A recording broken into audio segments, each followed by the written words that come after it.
Biaya politik yang tinggi menyebabkan calon legislatif juga harus mengeluarkan modal yang tidak sedikit untuk menjadi anggota DPR RI. Persaingan yang semakin sengit membuat biaya politik semakin membengkak. Namun setelah sampai di Senayan, anggota Dewan dibanjiri dengan gaji, tunjangan, dan berbagai fasilitas hingga uang pensiun. Termasuk anggota Dewan yang tersandung kasus korupsi. Seberapa besar beban negara untuk membayar uang pensiun? Rekan saya, Ani Rahmi, akan mengulasnya dalam segmen Fact Check. Ani, bagaimana temuan Anda? Ya Wahyu dan juga pemirsa, jika kita menilik aturan yang ada, aturan tentang pensiun pejabat negara sebetulnya telah keluar sejak bulan Mei tahun 1953 atau 8 tahun setelah Indonesia merdeka. Dan aturan yang masih dipakai hingga saat ini adalah Undang-Undang Nomor 12 tahun 1980 tentang hak keuangan atau administratif pimpinan dan anggota lembaga tertinggi atau tinggi negara serta bekas pimpinan lembaga tertinggi atau tinggi negara dan bekas anggota lembaga tertinggi atau tinggi negara. Nah, tentu saja undang-undang ini banyak turunannya. Namun induk dari payung hukumnya yaitu sejak tahun 1980 atau usianya sudah 39 tahun, hampir 40 tahun. Nah, sejumlah fasilitas yang diterima oleh para pejabat tinggi dan juga tinggi negara ini adalah disebutkan dalam undang-undang ini. Kita lihat yang pertama adalah gaji pokok tentu saja. Dan yang kedua adalah tunjangan. Kalau kita berbicara masalah tunjangan, di DPR tunjangannya banyak sekali. Mulai dari tunjangan jabatan, tunjangan yang berlaku bagi PNS juga terima. Lalu ada tunjangan istri, tunjangan anak, tunjangan komunikasi intensif, tunjangan beras, tunjangan PPh pasal 21, tunjangan kehormatan, tunjangan peningkatan fungsi pengawasan dan anggaran, tunjangan aspirasi. Ini baru tunjangan saja. Lalu juga ada uang sidang. Uang sidang diterima untuk pimpinan dan anggota MPR. Jika disebut sebagai anggota MPR ini adalah uang sidang. Sementara untuk anggota DPR dan DPA disebutnya adalah uang paket. Juga ada rumah dinas bagi pimpinan lembaga tertinggi atau tinggi negara termasuk biaya pemeliharaannya. Nah, setelah itu juga ada biaya perjalanan dinas yang diterima besarannya juga cukup lumayan. Nanti saya akan kembali ke angka-angka.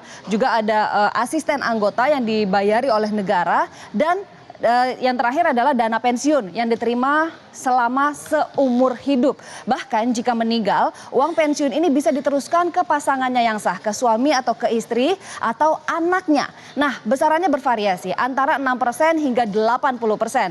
Jika menjabat kurang dari 1 tahun, maka bisa mendapatkan uang pensiun yang besarannya sekitar 6%. Satu periode di DPR sekitar 5 tahun, maka uang pensiunnya 50% dari gaji yang diterima. 2 periode 80%. Nah, jika meninggal dunia, pensiun ini bisa diteruskan kepada pasangannya, diterima sebesar 50% dari besaran yang biasa diterima atau kepada anaknya. Tadi saya menjanjikan kepada Anda untuk bicara angka. Mari kita bicara angka.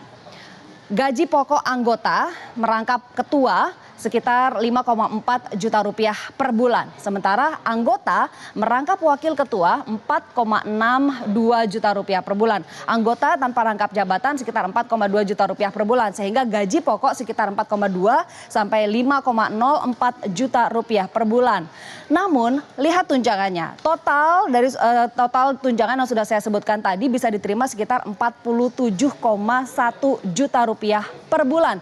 Dan masih ada fasilitas kredit mobil sebesar 70 juta rupiah per orang per periode. Lalu juga ada uang sidang yang besarannya sebesar 2 juta rupiah per sidang. Lalu biaya perjalanan dinas sekitar 700 sampai 900 ribu rupiah per hari. Kita lihat lagi fasilitas-fasilitas lainnya bagaimana dengan angka-angkanya. Juga ada rumah jabatan, kendaraan bermotor serta pengemudinya yang semua biayanya ditanggung oleh negara. Untuk pemeliharaan besarnya sekitar 3 sampai 5 juta rupiah per bulan. Juga ada asisten anggota yang dibayari sekitar 2,250 per bulan. Juga ada masa reses yang dalam 1 tahun ini bisa mencapai 188 juta rupiah per bulan. Ini sudah termasuk tunjangan aspirasi sehingga total anggaran yang dipakai oleh DPR dalam masa reses bisa mencapai 66 miliar rupiah. Dan yang terakhir adalah dana pensiun. Besarannya sekitar 2,52 sampai 3,02 juta rupiah. Kalau anggota tidak merangkap sebagai ketua atau wakil ketua, besarannya sekitar 2,52 juta rupiah. Anggota merangkap ketua 3,02 juta rupiah, anggota merangkap wakil ketua 2,77 juta rupiah. Nah, totalnya berapa yang diterima atau take home pay? Mengacu pada surat Menteri Keuangan nomor 520 tahun 2015, anggota DPR RI mendapatkan gaji dan tunjangan atau take home pay sebesar 54 juta hingga 76 juta rupiah per bulan. Ini dana yang diterima per bulan selama 5 tahun atau jika lanjut 10 tahun. Dan kepada siapakah biaya sebesar ini dibebankan? Pasal 26 Undang-Undang Nomor 12 Tahun 1980 menyebutkan bahwa segala pembiayaan yang diterima oleh pimpinan dan anggota maupun bekas pimpinan dan bekas anggota lembaga tertinggi atau tinggi negara dibebankan pada anggaran pendapatan dan belanja negara yang dikelola oleh Kementerian Keuangan lalu ditransfer kepada yang bersangkutan ke dua bank yaitu BRI atau BTPN. Nah, berapa beban negara untuk pensiun saja? Kita lihat yang dikeluarkan oleh negara untuk pensiun dari tahun ke tahun jumlahnya terus meningkat. Saya mencoba mundur, ini dari tahun 2013. Yang pastinya yang dikeluarkan untuk pensiun adalah ratusan miliar rupiah. Untuk DPR saja ada sekitar 560 orang anggota dewan. Tahun ini malah bertambah menjadi 575.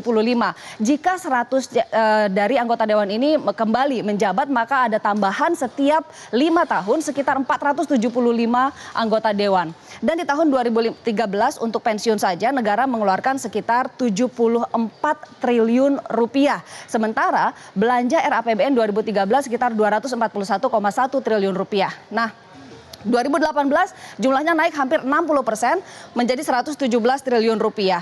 Dan ini yang menarik, di tahun 2013 Wakil Menteri Pan-RB ketika itu Eko Prasojo menyatakan akan terjadi ledakan pensiun pada tahun 2025. Akan ada 2,5 juta PNS yang pensiun secara serentak sehingga negara harus mengeluarkan dana sekitar 175 triliun rupiah untuk membayar dana pensiun. 175 triliun rupiah ini adalah sekitar 7,1% dari APBN di tahun 2019 untuk pensiun saja.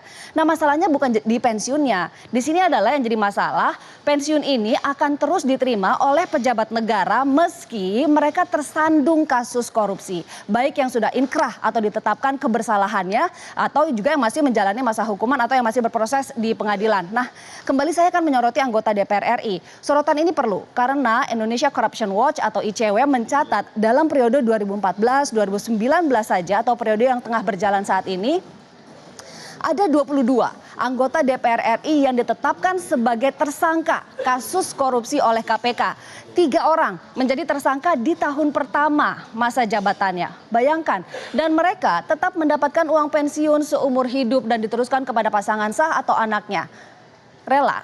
Undang-undang menyebutkan seperti itu. Nah, undang-undang sebetulnya mengatur bahwa uang pensiun akan berhenti diberikan jika diberhentikan dengan tidak hormat atau tersangkut pelanggaran etik berat atau terbukti atau diputuskan korupsi atau jika yang bersangkutan menjadi warga negara asing atau dinyatakan bersalah melakukan gerakan yang bertentangan dengan kesetiaan terhadap Pancasila dan Undang-Undang Dasar 45.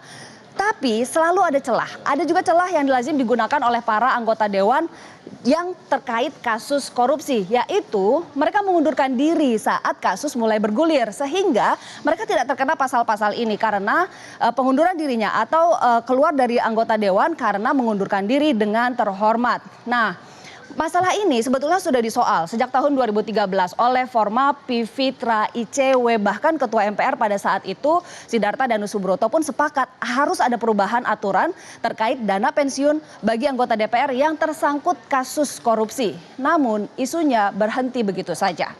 Nah, saya ingatkan siapa saja mereka yang menerima dana pensiun meskipun sudah tersangkut kasus korupsi dan sudah jelas kebersalahannya sudah diputuskan oleh majelis hakim.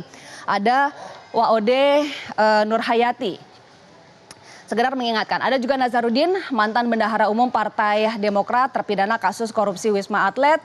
Juga ada Setia Novanto, Ketua DPR RI. Lalu juga ada Eni Maulani Saragih, ada Taufik Kurniawan, Wakil Ketua DPR RI, dan masih banyak lagi. Nah, ke depan? Akankah undang-undang yang jelas memiliki celah dan dimanfaatkan dengan sangat baik oleh para koruptor ini akan diubah?